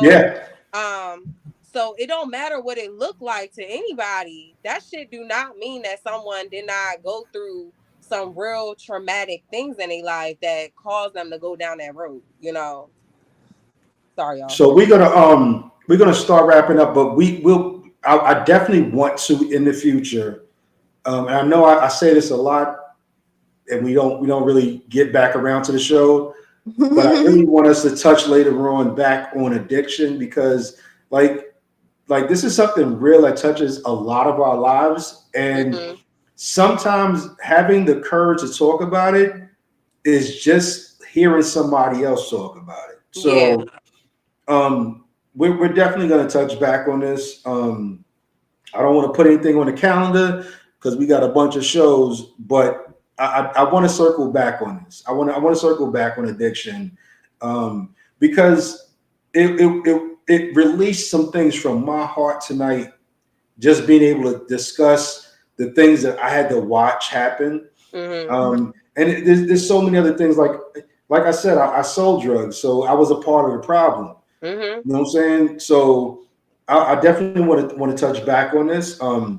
But for everybody who hung out with us all the way through, we really appreciate you.